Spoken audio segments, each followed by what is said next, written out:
Assalamualaikum warahmatullahi wabarakatuh. Kembali lagi dengan saya Cici Sriasi, masuk kepada tema ketujuh, yaitu tentang prinsip-prinsip pembelajaran bahasa Arab sebagai bahasa asing. Nah, dalam tema ketujuh di sini saya akan membahas dua pembahasan, yaitu tentang macam-macam prinsip pembelajaran bahasa Arab sebagai bahasa asing dan penjelasan dari macam-macam prinsip tersebut. Oke, langsung saja. Yang pertama itu saya akan beritahu macam-macam prinsip pembelajaran bahasa Arab sebagai bahasa asing. Itu ada 5. Yang pertama ada prinsip prioritas. Yang kedua ada prinsip korektivitas. Yang ketiga ada prinsip berjenjang. Yang keempat ada prinsip pembelajaran bermakna, dan yang kelima ada prinsip pujian atau imbalan. Baik, selanjutnya yaitu penjelasan dari 5 prinsip tersebut.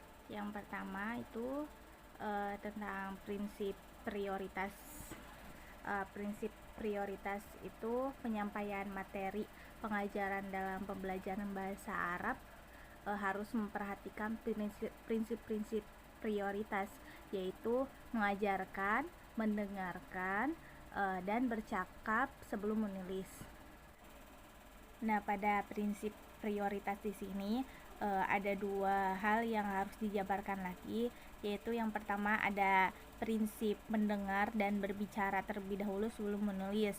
Hal ini menunjukkan bahwa kemampuan mendengar atau menyimaknya itu harus lebih dulu dibina, dan kemudian menirukan ucapan lalu ke aspek lainnya seperti membaca dan menulis. Contohnya, seorang guru mengucapkan kata-kata yang beragam baik dari bentuk bunyi maupun kata, sementara peserta didiknya itu menirukan dalam hati secara korektif. Dan yang kedua yaitu mengajarkan kalimat sebelum mengajarkan bahasa.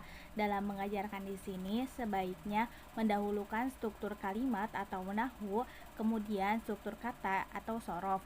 Oleh karena itu, sebaiknya seorang guru bahasa Arab dapat memiliki kalimat yang isinya mudah dimengerti oleh peserta didik. Contohnya, istaroitu sayaroh, istaroitu sayaroh sogiroh, istaroitu sayaroh sogiroh baidou. Selanjutnya yang kedua itu ada prinsip korektivitas.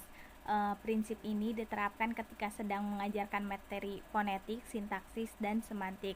Maksudnya yaitu seorang guru tidak hanya menyalahkan peserta didik, tapi ia juga harus membetulkan dan membiasakan peserta didik itu kritis dalam pengajaran fonetik, sintaksis, dan semantik. Selanjutnya yang ketiga ada prinsip berjenjang.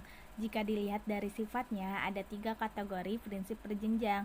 Yang pertama, jenjang pengajaran mufrodat, yaitu pengajaran kosakata hendaknya mempertimbangkan dari aspek penggunaan bagi peserta didik.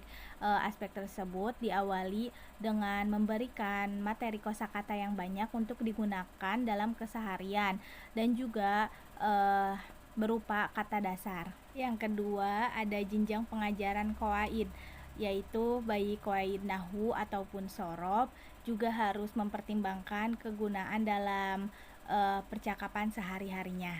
Yang ketiga, tahapan pengajaran makna, maksudnya guru hendak memulai dengan memilih kata atau kalimat yang paling banyak digunakan atau ditemui dalam keseharian.